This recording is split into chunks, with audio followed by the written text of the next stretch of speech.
क्या वाकई देश में कोयले का संकट गहरा गया है? क्या वाकई बिजली आने वाले समय में हमारे लिए मुश्किल की घड़ी हो जाएगी? दोस्तों, सोशल मीडिया पर एक खबर बहुत ट्रेंड कर रही है कि हमारे देश में कोयले की किल्लत हो गई है। 4 दिन का ही कोयला हमारे पास बचा हुआ है।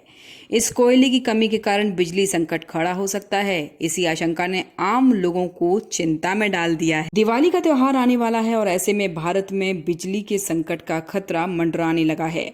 भारत में 135 बिजली घर ऐसे हैं जहां कोयले से बिजली बनाई जाती है। भारत की बिजली की भारत को बिजली की लगभग 70% सप्लाई कोयले से ही होती है। चाइना के बाद भारत दुनिया में दूसरे नंबर पर है जहां कोयले का इस्तेमाल सबसे ज़्यादा किया जाता है। अभी कुछ दिनों पहले से ही खबर आई थी कि चाइना में कोल क्राइसिस हो गया है, जिसके कारण वहां कई फैक्ट्रीज और स्कूल्स को बंद करना पड़ा है ताकि इस संकट से वो उबर पाएं। वहीं अगर बात की जाए भारत के केंद्रीय ऊर्जा मंत्री आर.के. सिंह की, तो उन्होंने दावा किया है कि देश में कोयले का संकट ना था, ना है और ना रहेगा। इस पर केंद्र और दिल्ली सरकार में भी कहासुनी शुरू हो गई है। ऊर्जा मंत्री के इस बयान पर deputy chief minister of Delhi Manish Sisodia ने पलटवार किया है और कहा है कि आंखें बंद करने से संकट समाप्त नहीं होगा। हालांकि खबरों की माने तो जून में पावर प्लांट्स में 17 दिनों का कोयले का स्टॉक था, जबकि अक्टूबर में ये स्टॉक सिर्फ 4 दिन का था। खबरें तो यहां तक की हैं कि बिजली संकट गहराने से महाराष्ट्र में 13 प्लांट बंद हो चुके हैं। पंजाब, दिल्ली, आंध्र प्रदेश, इन सभी जगह पर बिजली संकट मंडराने की खबरें जोर पकड़ रही हैं। केंद्र का कहना है कि ये संकट राज्यों का खुद का बढ़ाया हुआ है, क्योंकि कई राज्यों ने कोल इंडिया का हजारों करोड़ का बकाया नहीं चुकाया है। तो दोस्तों, ये तो चल रही है राजनीति। दिल्ली के मुख्यमंत्री अरविंद केजरीवाल ने बिजली संकट को लेकर प्रधानमंत्री श्री नरेंद्र मोदी को चिट्ठी लिखी, जो पिछले हफ्ते लिखी गई थी। उन्होंने पावर स्टेशंस को कोयला उपलब्ध कराने की मांग की थी।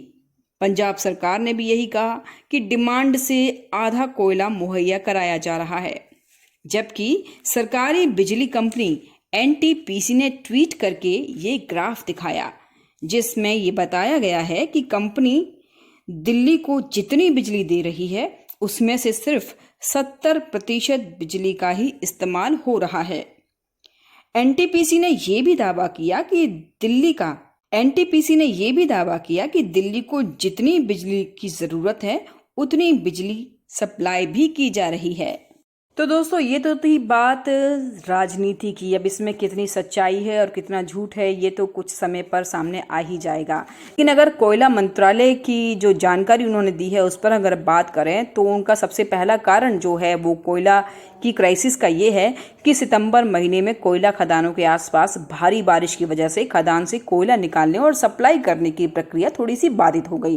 तो ये कहा जा सकता है कि जितनी ज़रूरत थी उतना कोयला सुचारू रूप से सप्लाई नहीं हो सका।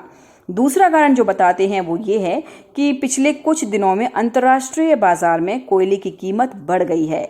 इस वजह से कई कंपनियों के लिए महंगे कोयले का आयात करना थोड़ा मुश्किल हो गया। तीसरी बात जो कोयला मंत्रालय ने कही है वो ये है कि कोरोना की दूसरी लहर के बाद अनलॉक में कई महीनों से ठप पड़ी अर्थव्यवस्था को खोला गया, तो बहुत तेजी से फैक्ट्री और व्यवसाय खुले, जिससे तेजी से खुलने की वजह से अचानक डिमांड बढ़ गई। इससे डिमांड और सप्लाई में थोड़ा सा डिसबैलेंस हो गया। चौथी बात जो कही जा रही है वो ये है कि पिछले कुछ दिनों में सरकार ने 2,82,00,000 घरों को बिजली सप्लाई से जोड़ा था। इन घरों को बिजली लाइन से जोड़ने से खपत बढ़ गई है, तो ये भी एक कारण बताया जा रहा है। तो इसके अलावा जो संकट गहराया है, ब्लैकआउट की जो आशंका जताई जा रही है, इस मुद्दे को लेकर गृह मंत्री अमित शाह ने कोयला मंत्री प्रहलाद जोशी और ऊर्जा मंत्री आर.के. सिंह के साथ बैठक भी कर ली है। और अगर ऐसी वाकई कोई बात है तो उस पर जल्दी से कोई ना कोई फैसला तो लिया ही जाएगा।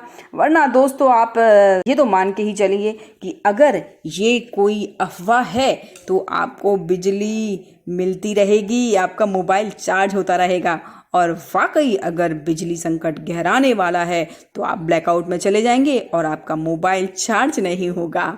तो तो दोस्तों मैं तो यही आशा करती हूँ कि ये जो सारी बातें हैं ये अफवाह ही हैं और जो सप्लाई बाधित हो रही है कोयले की ये फटाफट से सुचारू हो जाए और हमें बिजली मिलती रहे।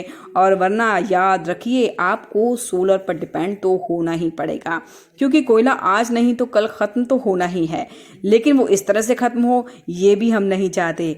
मैं अपने वीडियो को यहीं ख़त्म करती हूँ। आप मेरे चैनल को लाइक शेयर सब्सक्राइब ज़रूर करें और अगली वीडियो में आपसे फिर से मिलूंगी। Tata bye bye.